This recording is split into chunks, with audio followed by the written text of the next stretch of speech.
Welcome to the Profitable Farmer Podcast, where it's all about increasing the profitability of your farm by working smarter, not harder. G'day and welcome once again to Profitable Farmer. Great to have you with us wherever you are around Australia. Now, it's been wonderful over the course of the last few podcasts to interview my father, my brother, a great mate in farming in Tom Ball, a great mate through rugby in Ricky Dummigan.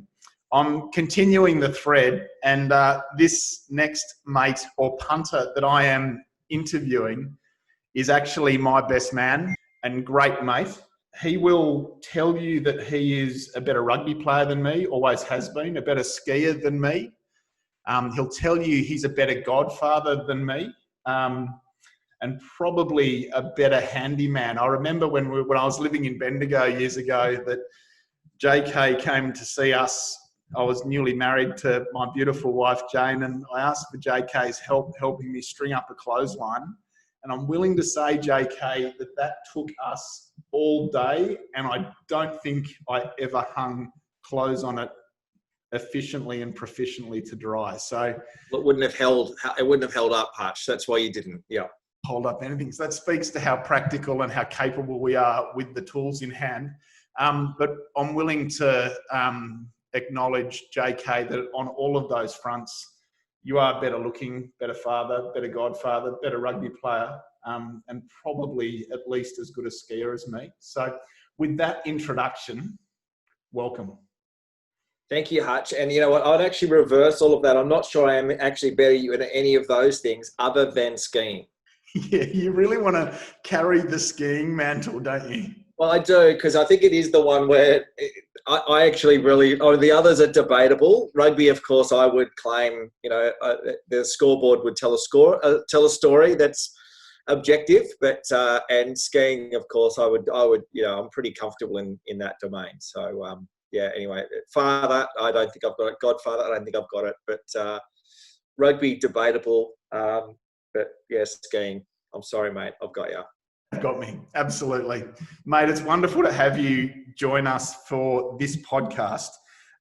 Just to introduce JK, he has come out of a construction degree and forged his career and moved up through some of Australia's most significant construction companies, and then landed in coaching and management consulting, coaching back to the leadership teams of these large projects. So I know when we roll into Melbourne, one of the first things my kids say as we drive along the highway into town is, "Oh, JK built that stadium." And, so I think what I'm getting at there is JK's moved really proficiently through a huge industry and now mentors, facilitates and leads the leadership teams as across different companies as they come together to complete projects. So with that in mind, and as a leadership consultant, JK, and as managing director to the Alchemy Management Consulting Group, welcome. Thanks, Hutch. Nice to be here. Have I got that introduction right? Is that a fair assessment of what you do? Or could you give me a better snapshot of how you describe what you do and what Alchemy specialises in? Well, I think it is. It's actually pretty good, but I think it sounded pretty impressive when you said it. When I say it, doesn't sound nearly as impressive. But so what do we do? So Alchemy, this is it's one of the worst kind of questions I can be asked at a weekend barbecue when someone says, "So what is it that you actually do?" And because the answer is never, it's never quick and easy. So if I was an accountant, I could just say accountant and you would kind of tend to get what that means. Or if I was a doctor, you'd kind of go, "Oh, do you have a speciality?" Or if I was a lawyer, you'd kind of go, "Oh yeah, what sort of law?" And, you tend to be able to kind of pigeonhole those roles pretty easily.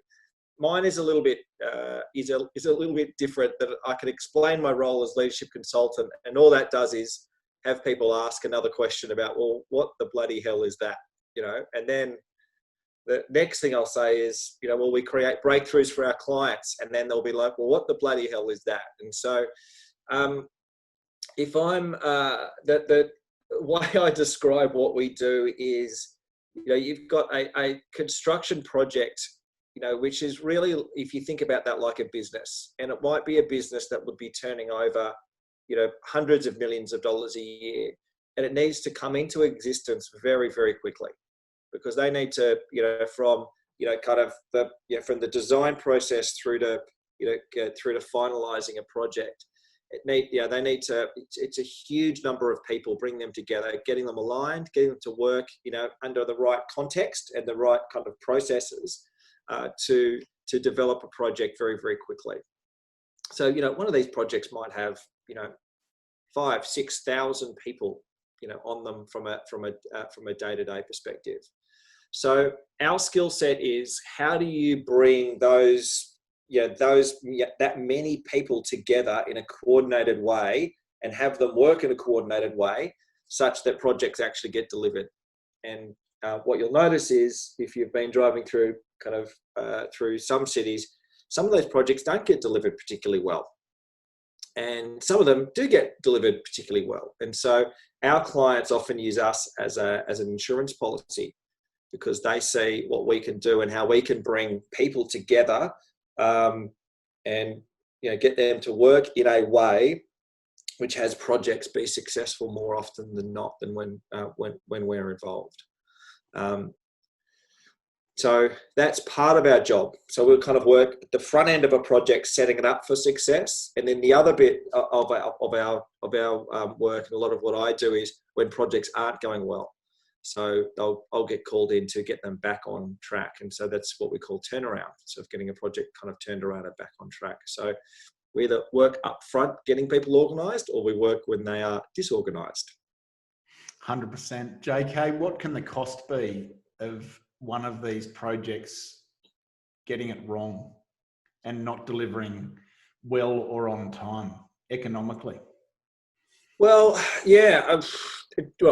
So it depends, which isn't a great answer. But if you look at some of the big high profile projects around Melbourne, the delivery cost of those projects versus the in the tender box cost, so what the client thought they would have to pay for the project and what they'll actually pay for it, that could be 50-60% more when these projects go wrong. And there is evidence around, certainly around the world, of that, being, bigger sums of money than that. So if you look at big projects like Crossrail at the moment, which is kind of,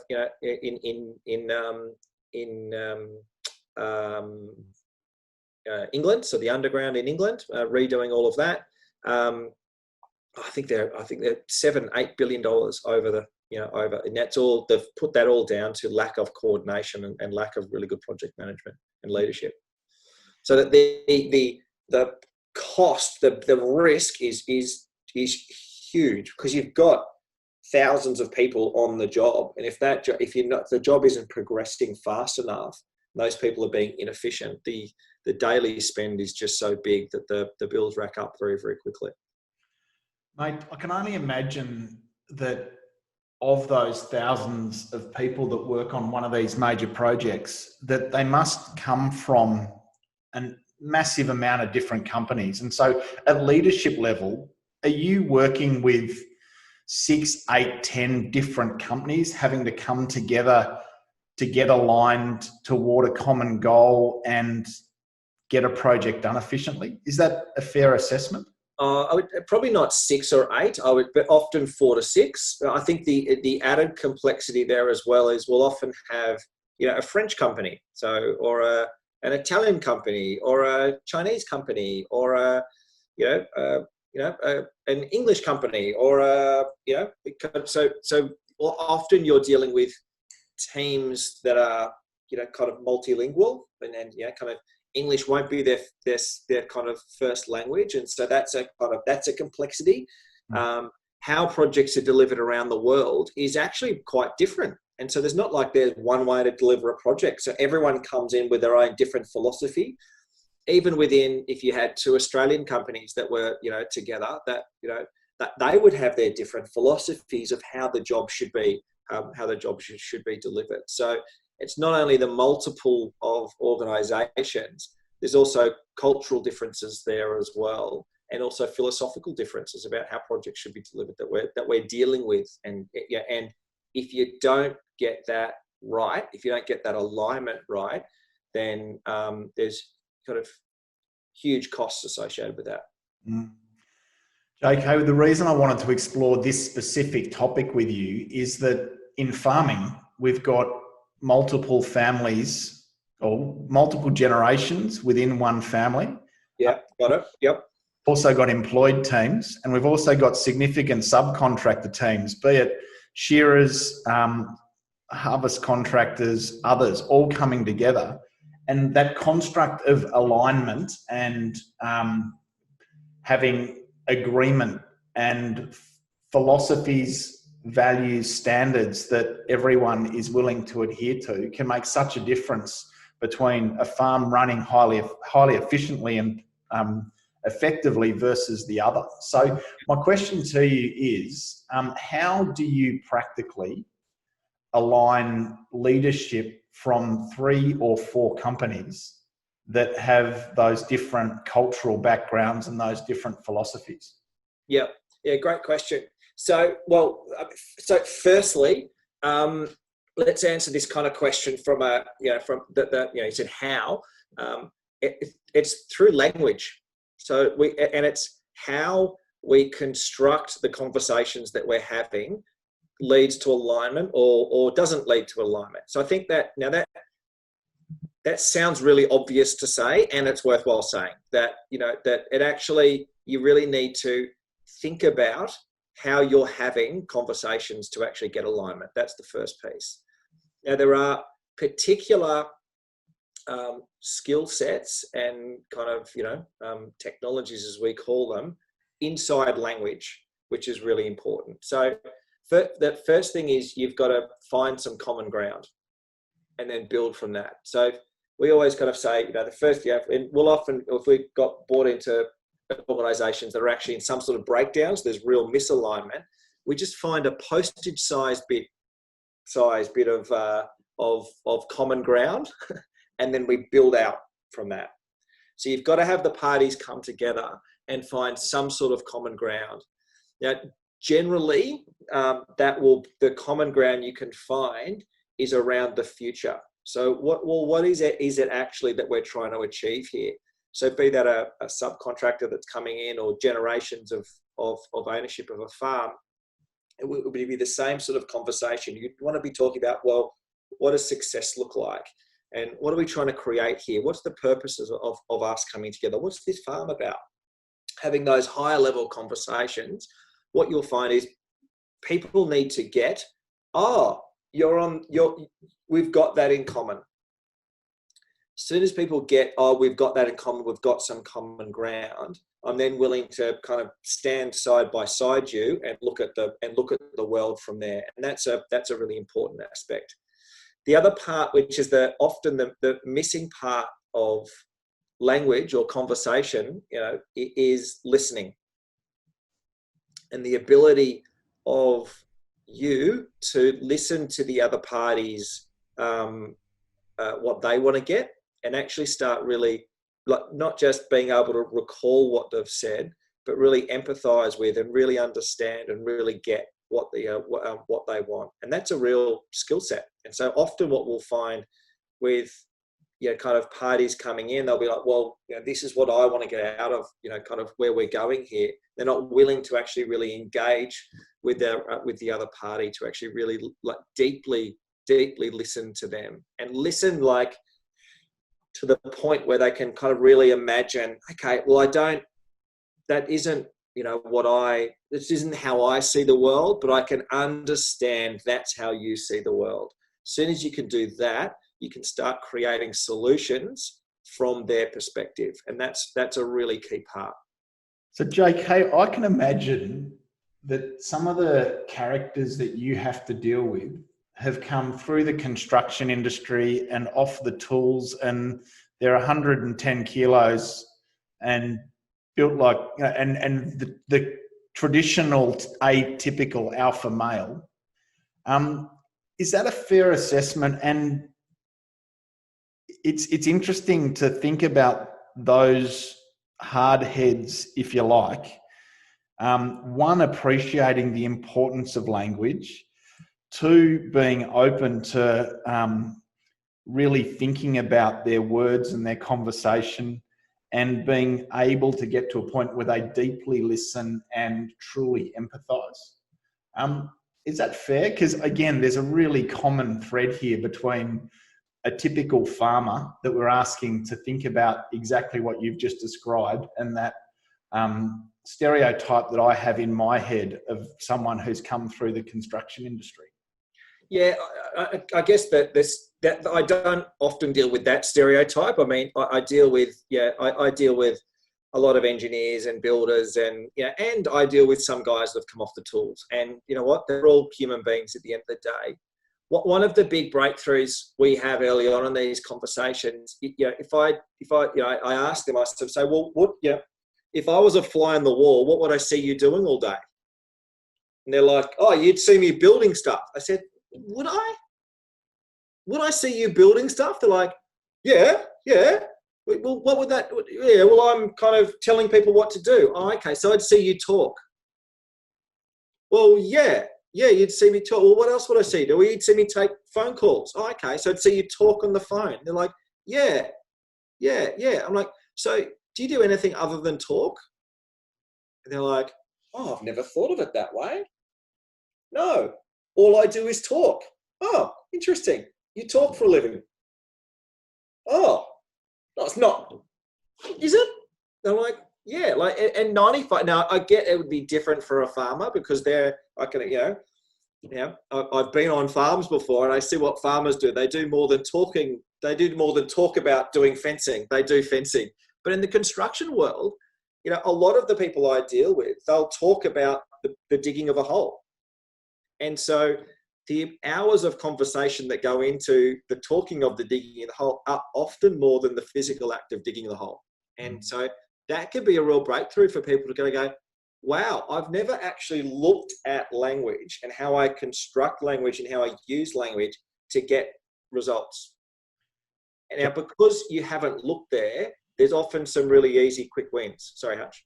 Just to jump in there, I completely agree with what you're saying, that maybe our farmers do spend a good amount of time doing as well as talking. But I think the point you're making is spot on, that language is such a powerful tool, and it is critical that we're conscious of how we're going about it in leading our family, in leading our employed team, and in enrolling and inspiring subcontractors or advisors, and everyone around the farm business that we have. So there's so many similarities there. Yeah, absolutely. And I feel, if you think about the future of a farm, it only exists in language. Like, it exists as what we say it's going to be. Is it going to be this or is it going to be that? And I think that people, I find, really underestimate the power of that, of language and the way it has in shaping kind of what we do. So one of the really key points about alignment is obviously it's built around, well, what conversations are we having and how are we having those conversations? And not only it's the listening and the speaking. Now, I actually said something earlier on, I said agreement, and I think it's worthwhile distinguishing, because agreement isn't required for alignment. It's not required to actually get people together. And I think it's a really important distinction that we draw for people, that if there's someone can have a perspective that you can be aligned to that you don't necessarily agree with, and that can actually help people not feeling they need to get their way the whole time, because alignment isn't about getting agreement. It's actually about kind of going, well, you know what, I would go about that a different way, but we're aligned at an outcome perspective. And so it gives that then more power for someone to, and kind of empower someone to actually do something. So I think distinguishing between alignment and agreement is an important part around how we work on bringing kind of diverse groups together. 100%. And I get how that can mean that you can move forward practically without full agreement. Absolutely. Which is so important. So a practical example on farm, 2 brothers, 2 households. married, both have kids, not getting on. How would you have them find a common ground? I think that construct of focusing into the future makes real sense. And how would you have it that they actually stop, having grown up together, stop, listen and empathize at a different level to perhaps they have before? Yeah, I mean, a great question. I would ask them is, what are you committed to? So in those moments of having an argument around something, what are you committed to? Are you committed to the future of the farm, or are you committed to winning the argument? And because the big bit there, I would say, would be, there's well, we've both got brothers. We know what, kind of those dynamics are like, but it's kind of like at some point you've got to be able to kind of get that presence to actually kind of go, well, actually, you know what? I'm in this argument to win it. It's not necessarily what's best for the future of my family or best for the relationship with my brother. I'm actually in it to dominate my brother right now. And in that moment of clarity, you've got that moment to really lead and get off it and kind of go, well, actually, let's kind of, if I was committed to the farm being successful, I was committed to this relationship working out, how would I go about this conversation right now? Now, that can be difficult to catch yourself in the moment, and it's incredibly powerful when you can. There's a real self-awareness that is required, and perhaps that even letting go of ego, where I'm less attached to winning the argument or winning the conversation, with a view to make that common goal, the success of the farm, my priority. Yeah, then we'd say, but if you can create, this kind of notion of the future and a vision for the farm, if you can create that and it's bigger than you, and that's one of the really key bits that we'll use that context for bringing teams together, because if what you're working towards isn't bigger than you, then there's no need to align. There's no need to kind of collaborate. The key is actually creating that, okay, well, here's what I want to create in the future, and it's bigger than me. So I've got to be able to draw on other people here to actually achieve that. And that's a really important aspect of that. And so we use a bit of language around being a stand for. So you kind of, okay, well, if I'm being a stand for creating that future, whatever that future is, how do I need to go about having this conversation right now?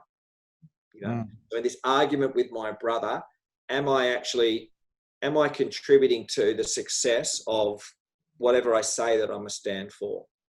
And that can be once you've really clear, and this is why, like strategy work and, is so important. And also, accountability, holding people to account, kind of on the way through for these goals that we say that we're committed to, is critically important, because it can pull us back and actually have us self-regulate our own behavior. I want to come back to the accountability piece, JK. What other advice would you have for someone about how they can be better at empathizing? If someone's finding it hard to empathize with another member of their family or another member of their team and truly stand in their shoes and not necessarily agree with, but be willing to appreciate someone else's perspective, how can someone get better at that? Yeah, I mean, so listening we've touched on. So I would say the asking yourself the question, what must be going on for that person right now? So, even with, and I see this with my own, kids, if they're having a bit of a blow up and it seems irrational to me, in those moments when I can kind of, even in those moments, sometimes, I'm not strong enough to kind of hold myself back from judgment. Just go, what must be going on for Tommy right now for him to be having that reaction? He must feel really scared. He must feel really threatened. He must feel, whatever.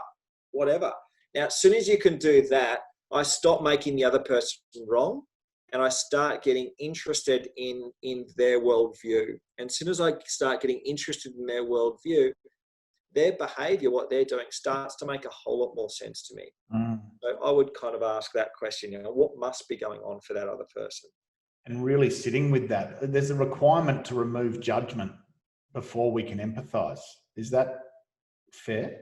Well, if you can remove judgment, you can actually listen, which then gets you to kind of because you've got to get into that other person's perspective, and if I look around the world, there's, I'm really interested in American politics right now, and there's this profound lack of listening and empathy for each side of the, kind of, if you're left wing or right wing, or you're Republican or Democrat, there's just this lack of listening and lack of empathy for either side, and what it leads to is conflict, and and there's never any common ground formed, and so it is that that. And it's just all around us. It's just all around us right now. And there's that real, profound listening is how I would say. And it's just, to do that, it takes that, what's going on over there for that person to be kind of saying that, to be behaving like that, to be reacting like that. What is going on over in that chair over there? Let me get to grips with that. Not judge it, just to try and be with it. Yeah. I love that construct, that interested versus interesting. And I've heard it said that the best leaders are more interested than they are interesting. When you reflect on some of the most impressive people that you've worked with as leaders, are they telling or are they asking? Are they interested or interesting in your experience? They're interested. Absolutely interested. Yeah. And I guess the other thing is that I've met, many senior people, kind of heads of organizations, huge organizations, and you know what? And there's, they're very human. They're very human. And so, but what does set them apart is they'll have something in particular around their mindset, which will set them out from the crowd. Often they're not that smart. They're not any smarter from an IQ perspective. They might be able to read a room, but they'll just know what to say. They'll know what to say. So, and they'll be able to, kind of get through to and create reality for people is the other thing I would say. But there is that absolutely being interested, and from that being interested, I can understand what drives you and what your goals are. And from that perspective, I can then start to collaborate with you, because I can start to work towards your goals, which often will mean that I can meet my goals as well. And that's what people discover when they start kind of creating this bit of common ground. They realize that they don't have to work in a combative way to get what they want. So again, for our listeners, to what degree do you stop, check in on your language as a leader, ask thoughtful questions that allow you to empathise deeply with other members of your family and team? And to what degree are you focusing on being deeply interested in their position and their philosophies, rather than trying to uphold your own as it relates to the success of your farm business? I think it's a really delicate conversation, this, but just such an important one, because I think the old school perspective around what it is to be a leader is the all-knowing talker who controls and commands. And I guess what we're talking about here is something that is very different from that, almost the opposite of it. Fair comment, JK? Yeah, absolutely, Hutch. And I think it's I think we mess up this.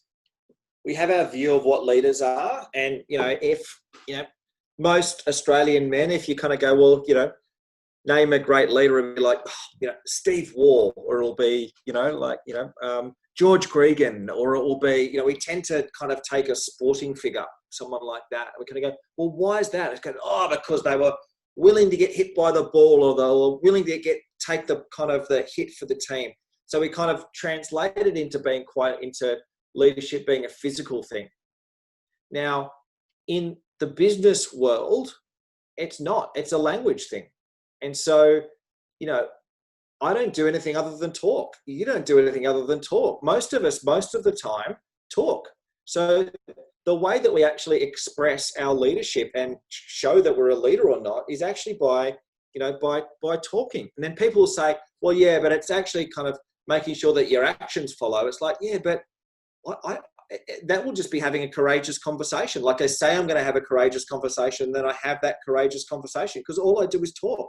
And most of the people that I deal with, all they do is talk, and they're willing to, at a construction site, a lot of it, they're willing to have the really difficult conversations, around keeping someone safe and, that type of stuff. It's not a heroic physical act. It's a heroic linguistic act in 95% of the cases. I've never heard it articulated that way, JK. Thank you. JK, we've talked about the importance of language, the importance of future pacing and finding common ground, about deeply empathizing and being interested, and all those being sort of the hallmarks of really strong leadership. Where do you go from there in helping align diverse cultures?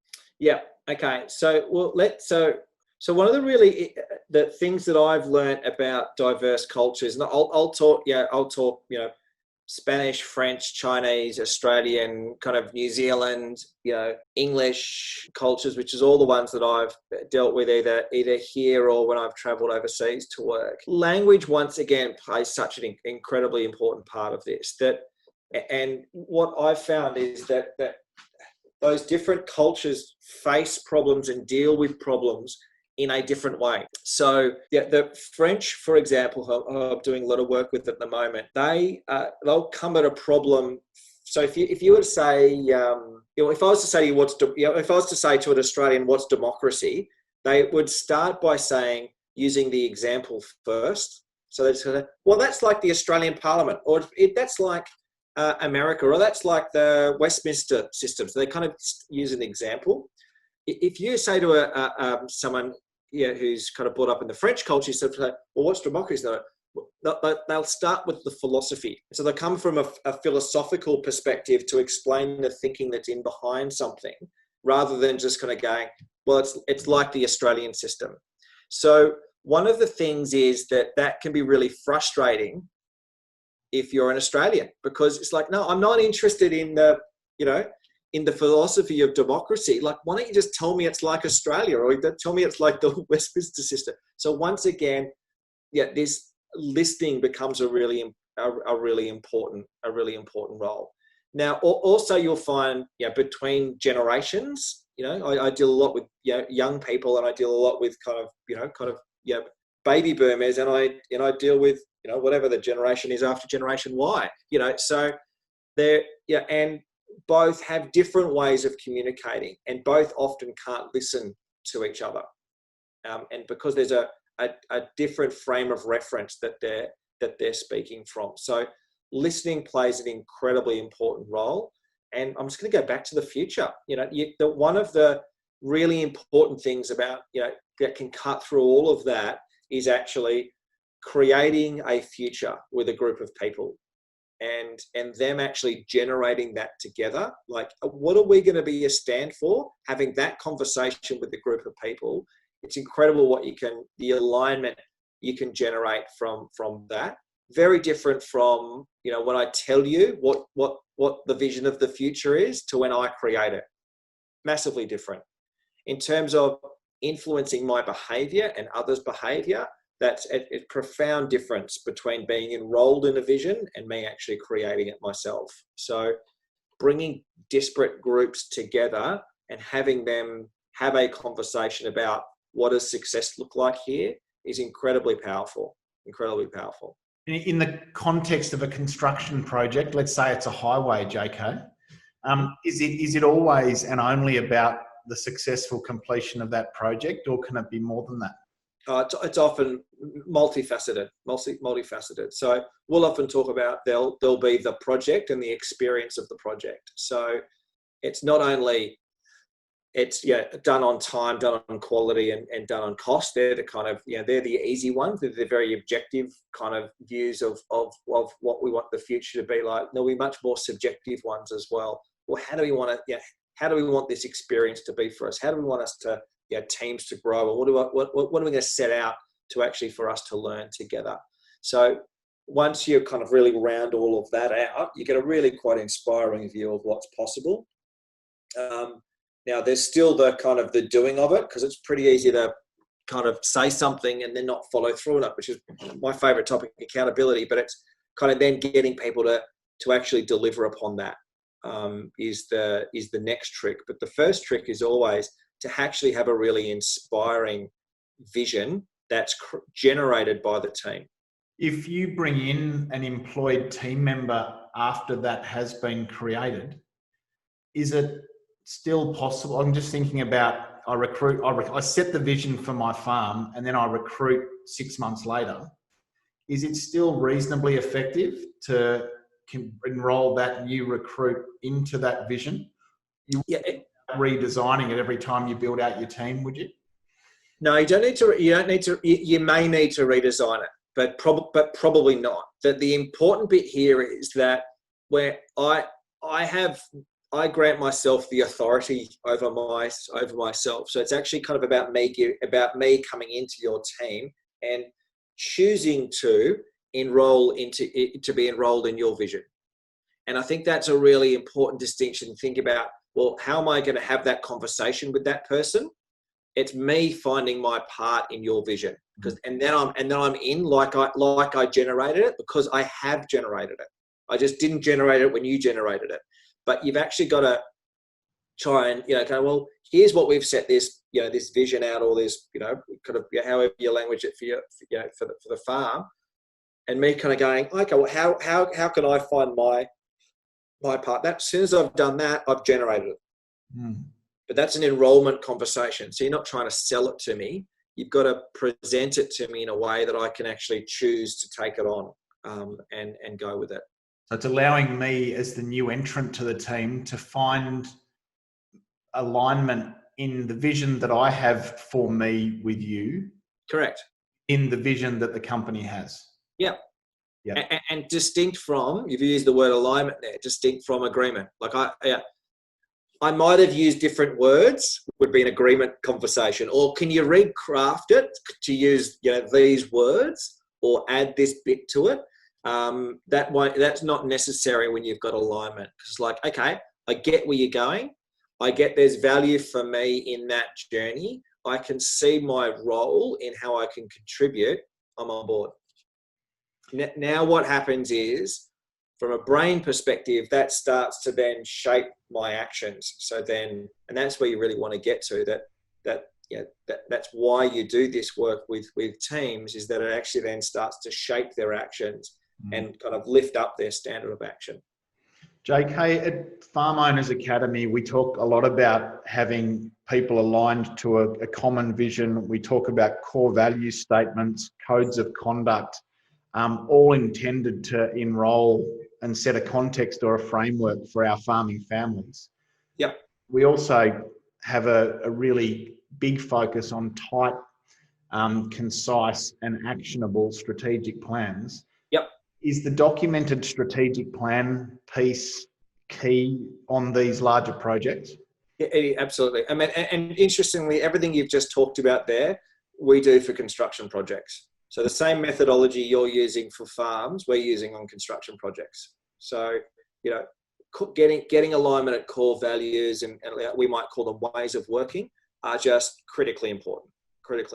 So, because once you can get those embedded in your team, it makes that, the kind of the objectives possible.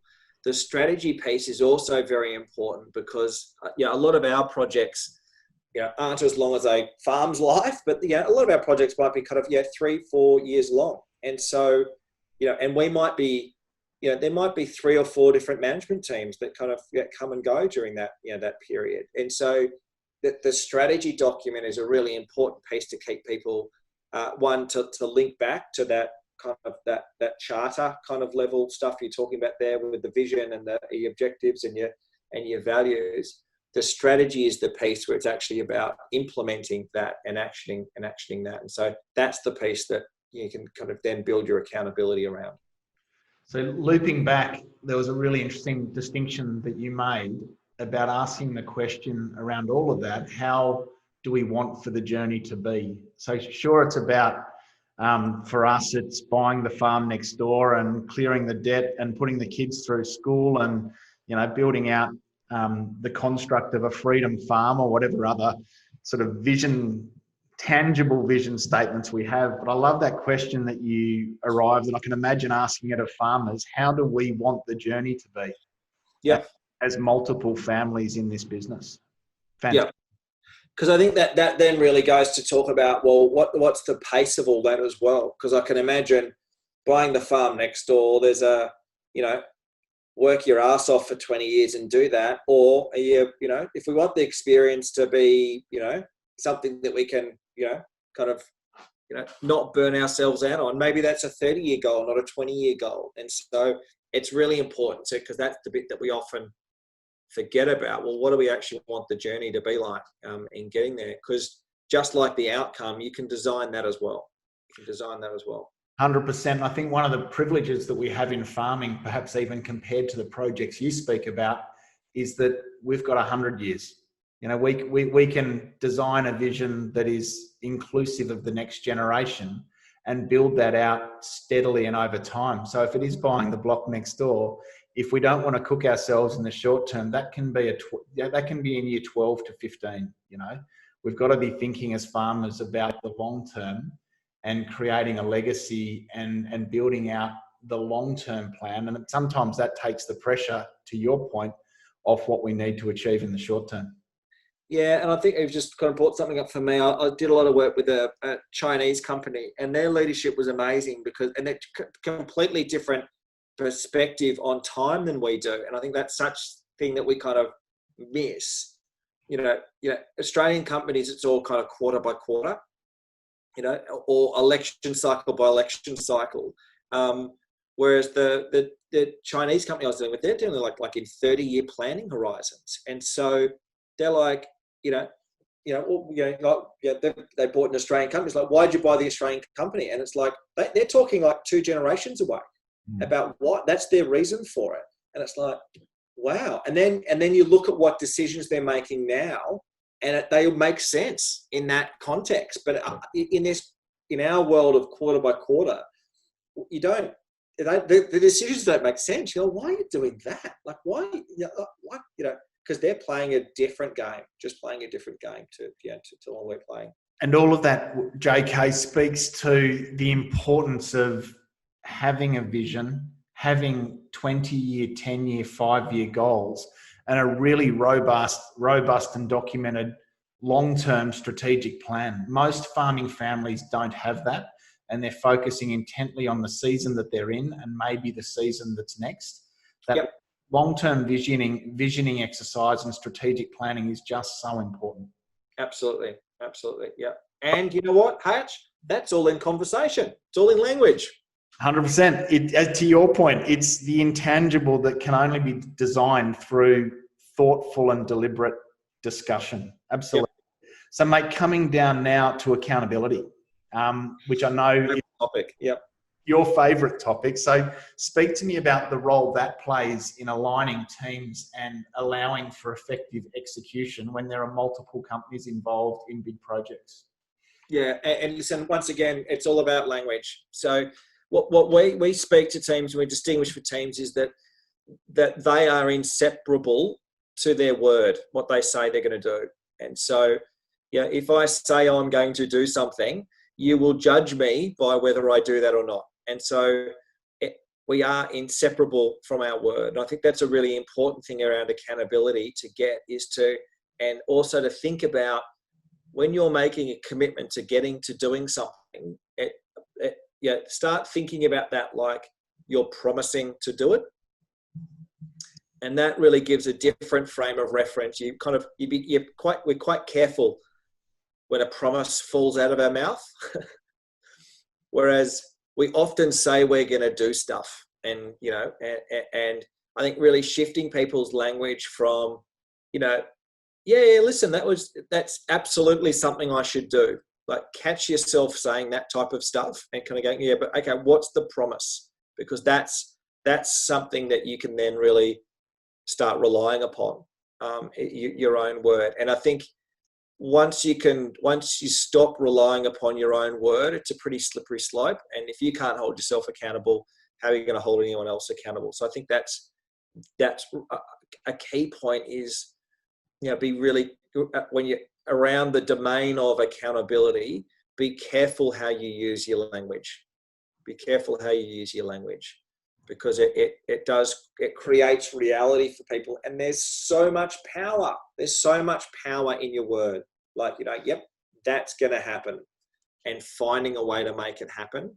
But you only do that when that's going to happen falls out of your mouth like it's a promise, not like it should happen. Be nice if it happened. You don't get into action about things that are nice to happen or should happen. You get into action about the things that you will make happen. And those are your promises. Those are your promises. So start thinking, accountability for me is all around that. And if you write a strategic plan, write it like a promise. Like, this is going to happen, because, when I promise something to someone, it doesn't mean it happens every time, but, promises happen for me, 9 times out of 10. If I'm just saying I should try to get to something, that's 1 out of 10 I get to do that. So if you start to shift your frame of reference around your strategy document from, listen, it would be really nice if this happened in the future, to I'm being a stand for making this possible, that really shifts your lens of accountability around that strategy document. The strategy document is where that vision starts to enter into the physical world, through that strategy document. Thank you, mate. It's interesting that with every commitment or promise that I make and speak to, that just by changing my dialogue, that can shift my level of commitment to it, and also other people's confidence in my ability to deliver on it. Absolutely. It's actually at the essence of integrity, isn't it? It is the absolute essence of integrity. It's actually seeing your word has integrity. So, if you start thinking about your word like it's a physical thing, which is kind of an interesting way to think about, language. But if you think about it, like if I say, I'm going to be your best man, you rely upon that like you rely on sitting on a chair.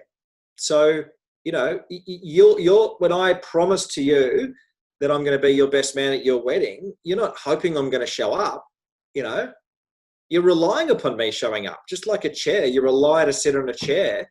You start relying upon that. And I think once you really get that, that's how other people are relying upon, are treating stuff that's coming out of my mouth, then you start to think, wow, I should be more careful with what falls out of my mouth, because people are relying upon it. People are relying upon it. And that's one of the key bits with, my work with getting construction projects to work well. It's getting some reliability around the promises that we're making to each other. Yeah, I know Warren Buffett talked about when he looked at what makes a great investment in the companies that he invests in. He looks at the quality of their ability to execute on their strategy. Over any other criteria. He says if their leadership can execute on their strategy consistently and on time and impeccably, that's a company that I would invest in. Yeah, that's integrity. Yeah. Yeah, because you can then start to trust what's coming out of people's mouths. So when you then sit down with the management team and they're saying, we're going to do this, you're like, got it. I get that's going to happen, because you know what? Your word has integrity. Your word has integrity.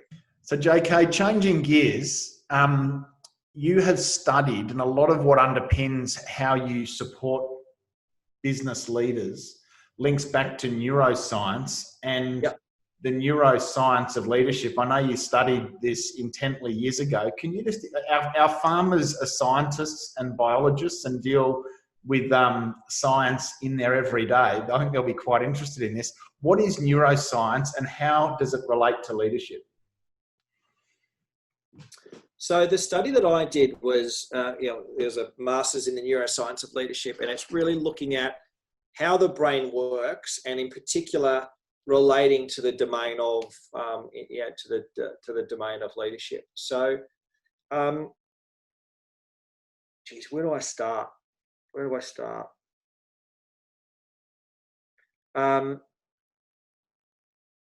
So I guess one of the things is, like practically, what's going on when you get angry and you get frustrated and you get tired. And so let me just talk through that from a biological point of view in the brain, because I think that might be kind of useful, actionable stuff that, if you heard it, you could kind of go, oh, okay, yeah. So, and I guess the frame of reference here is, if you start to understand how your brain works, it gives you a lot of power to actually kind of stay present, because you can go, oh, that's what that is. Oh, okay, got it. And it can actually get you to be kind of more present. So if you're actually looking to up your leadership game, one of the really important bits is to, kind of actually be able to remain present and remain centered when those around you kind of, don't seem to have that ability. So let's just talk about kind of stress and how that manifests itself in the brain. So the brain has what we call it operates in two ways. It has what we call a toward response, so things that you get attracted to and want to lean into, and then you have away responses. And the brain is basically designed to maximize toward responses and minimize away responses. So anything that you find threatening, it will try and, or difficult, it will try and have you move away from it. So, and then also things you find pleasurable, it will kind of have you move towards it. So when we find things pleasurable, a neurochemical called dopamine gets released in our brains. And so any sort of addiction, to anything, including, if you can't quite see that, including to a mobile phone, is all around dopamine. So all of the apps and like WhatsApp or not WhatsApp, but Facebook and Instagram and all these things, they're all designed to give you small dopamine hits. And so even the chime on your phone, the chime on your phone lets you know you've got a message that you must be in. Then the way your brain interprets that is, oh, I must be important, I got a message. So you get a small dopamine hit from that. So one of the things that your brain will want to do is move you towards those things that you get a dopamine hit from. Now, interestingly, what you get a dopamine hit for isn't necessarily the things that are having you be successful. Like people that constantly looking at their phones, they kind of tend not to be the most successful people because they're spending, 6 hours a day on their mobile phones. Although they're getting the dopamine hit, it's not the actual things that are making them successful. Now, in a stressful situation where you've got you're moving, where you're getting that away response, that's when a chemical called norepinephrine gets released.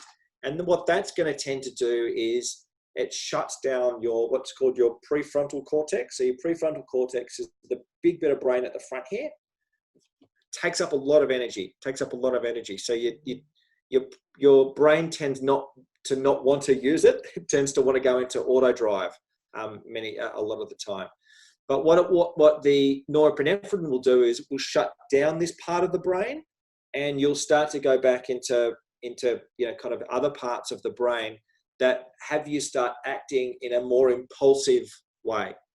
So what that explains is yelling, screaming, losing your temper. All of those are when you're actually disengaging your prefrontal cortex, and you're kind of getting at what we call an amygdala, which is another part of your brain.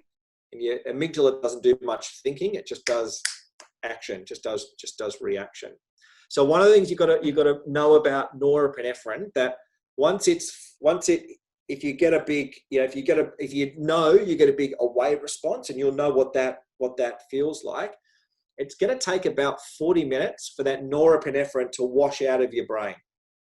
So if you get really pissed off, don't have a conversation for the next 40 minutes, because you're just not going to be able to, you won't be able to engage your prefrontal cortex. So you know that saying that says, like never send a letter angry, always wait for the next morning. This is why, because often you'll write it down, you'll scroll it down, or scroll down an email, and go, I'll send that in the morning, and then you read it the next morning, you're like, thank God I didn't send that. It's because your prefrontal cortex is actually being disengaged. So one of the really important things I think to learn about your brain is that when you're in that state of kind of excitement, then you can't actually kind of use that executive part of your brain, that prefrontal cortex. So you're not going to be making good decisions. Once again, a lot of accidents, in the construction industry, safety is a big thing. It'll often be when that prefrontal cortex isn't engaged that we do unsafe, we actually take unsafe acts. So when Pete and challenged, and we feel that away from response, the best thing we can do is to walk away from the situation, cool off, calm down, and come back to it with an executive mindset. Is that what? Yeah, which sounds like overly simplistic advice, but just knowing how the biology of the brain works, it's the only thing you can do. Because you're just not going to be making a rational decision.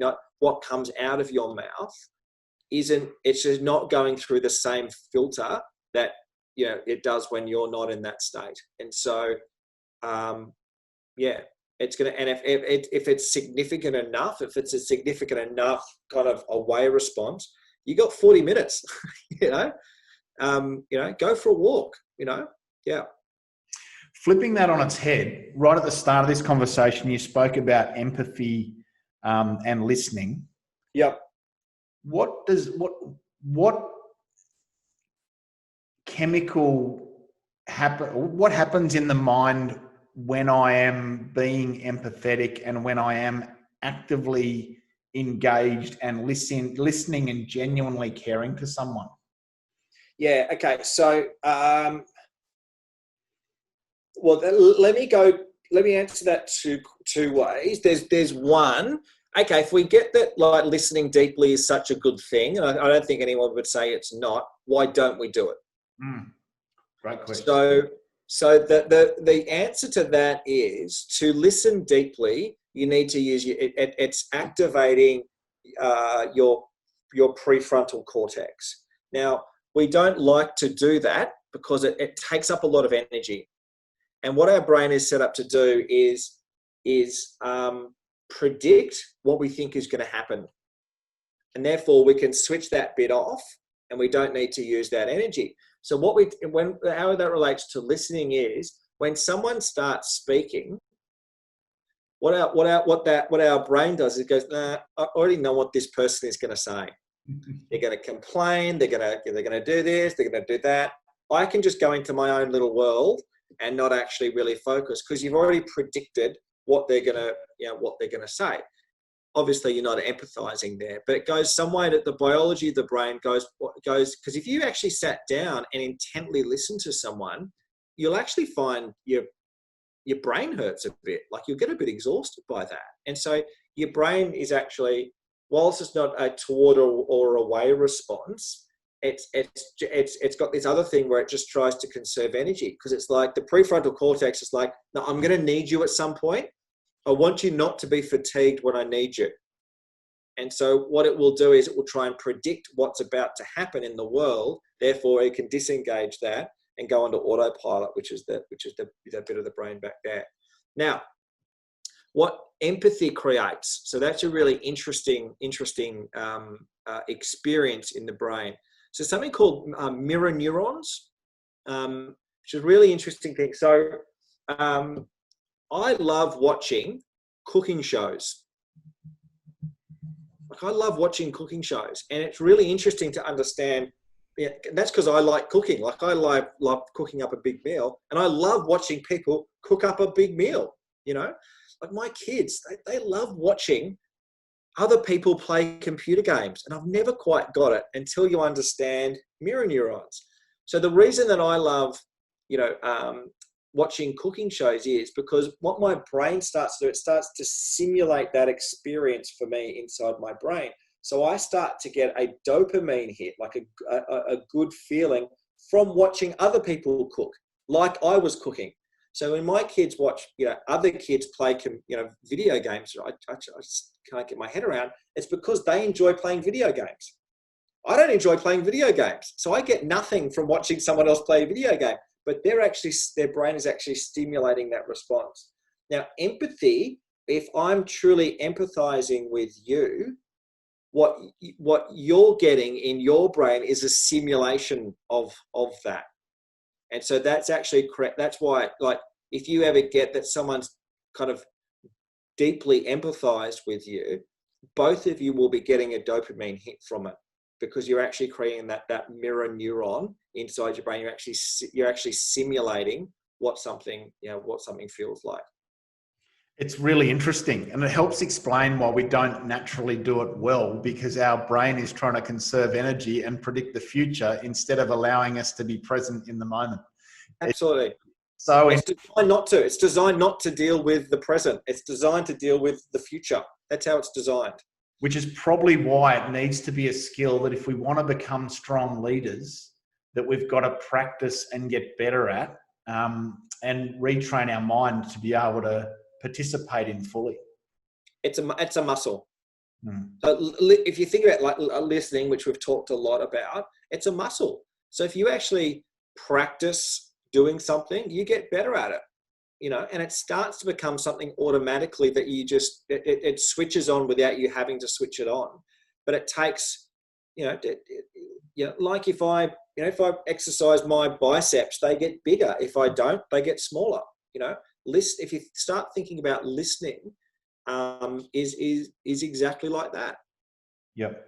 Talking about the future, that's a skill that you learn. If you first start to do that, it's a really awkward conversation. It's like, should we talk about the vision of the future?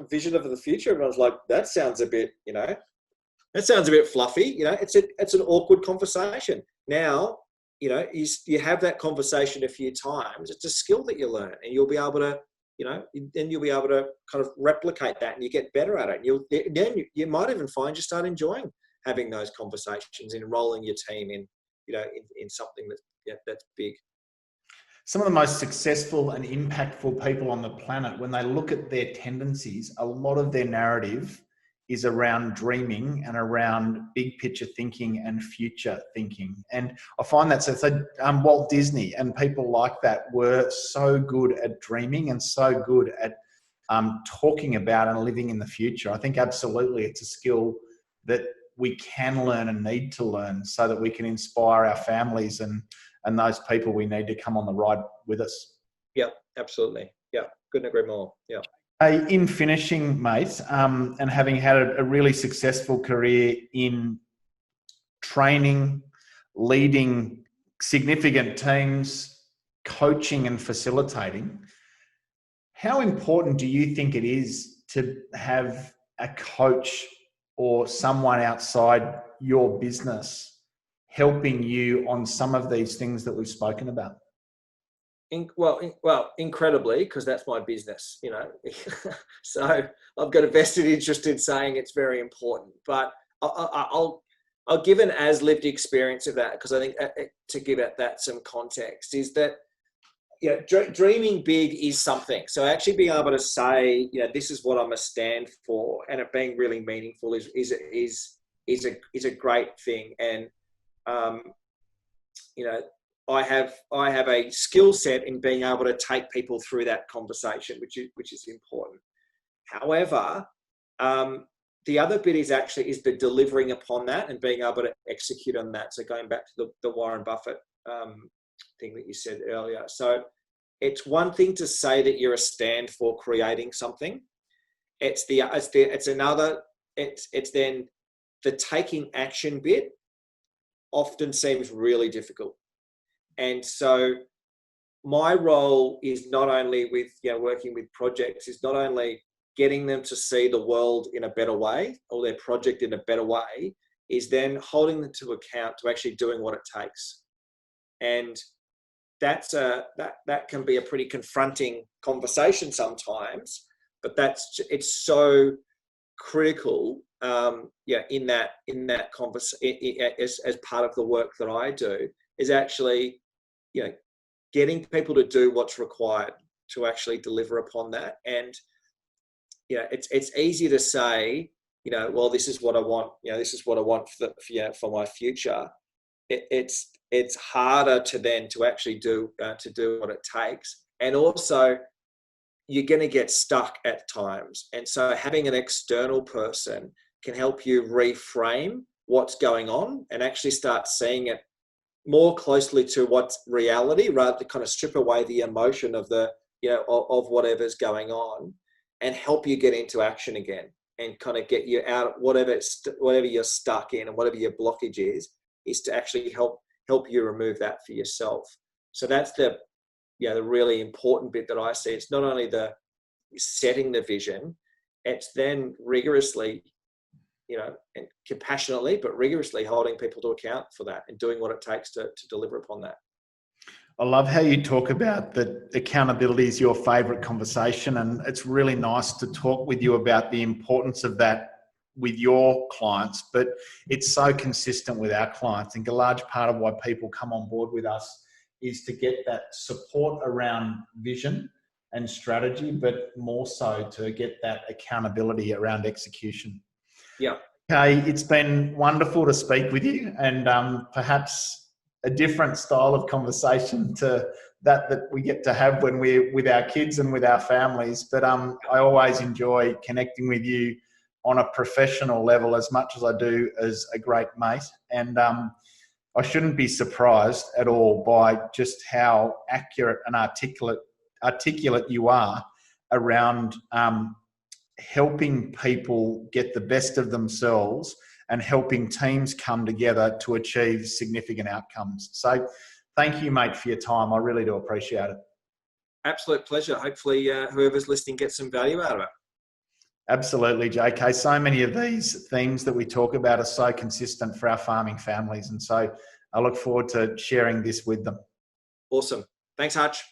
Thanks, JK. So, ladies and gents, a wonderful conversation around the importance of language, around the importance of finding common ground, truly empathizing with those people on your team that you want to bring along for the ride, deeply listening and appreciating people's perspective, around the fact that we can be aligned without necessarily having agreement, around when we use our word, actually speak what we intend to do as if they're promises. There are so many key insights in this that can set us up to be better communicators, better leaders, and more aligned teams on farm. So I hope that's been incredibly valuable for you. I've got a lot from that. And so once again, JK, thanks so much for your time. To all of you, I look forward to checking in again in coming weeks. But for now, my challenge to you is to just take a moment to stop and reflect on how you can turn up with a better word and a better language to those people that you care for and work with. Thanks so much. Take care, guys, and bye for now.